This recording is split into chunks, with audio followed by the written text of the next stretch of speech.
welcome to the consultant review of the Connecticut expansion project. So let's begin by getting a project overview. The Connecticut expansion project is designed to connect existing pipelines with new pipelines, which would then take an additional 1.2 billion cubic feet per day of shale gas into the western Massachusetts area and other areas along that pipeline stretch. You can see on the map the blue areas indicate the existing pipelines. The red points are where they would want to connect new pipelines. The idea behind this is to relieve all alternative transportation measures and provide more access within the area. To get an idea of what is already being done, we conducted an interview with FERC, the Federal Energy Regulatory Commission. We spoke to a woman there named Tamara Young Allen, who works in the Office for External Affairs.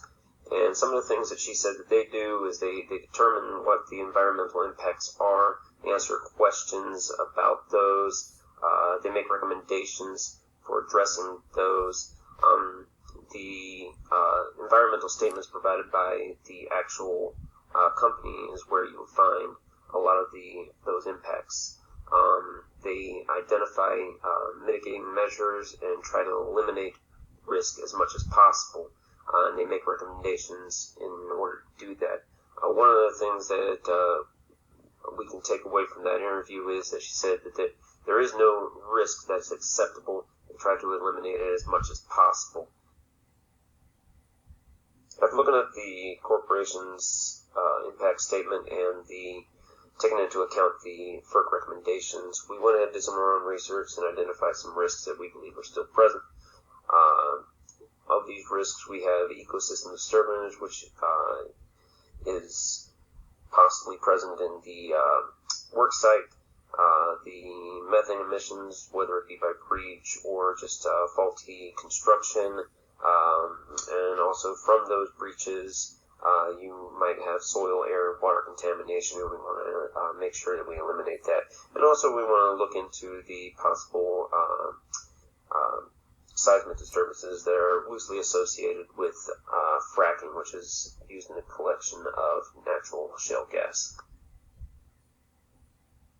So following identifying risks, we go ahead and make some recommendations.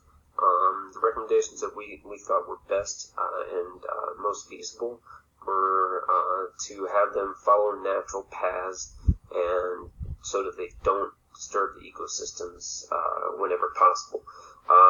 Enhanced quality control measures, we think that you can use something other than methane gas to test out the pipes, to make sure that there aren't any leaks or breaches or anything like that, and take care of those immediately.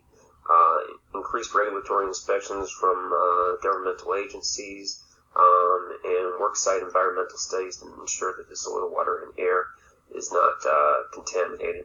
And then we also want them to participate in research studies regarding the collection process of natural gas.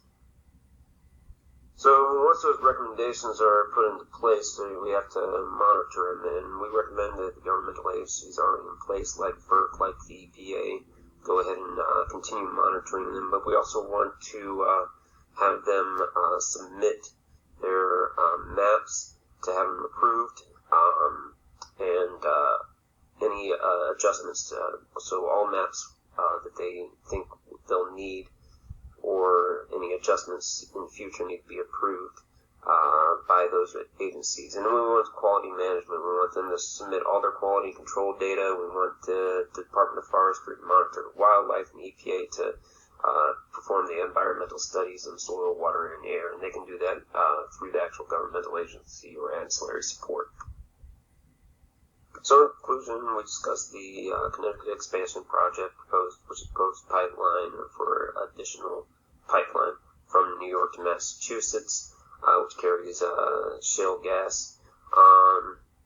We discussed the FERC consultation from an interview that we had for feedback on the approval process. We identified additional risks and made recommendations for improvement based on those risks. And then we identified measures for monitoring and enforcement of those measures.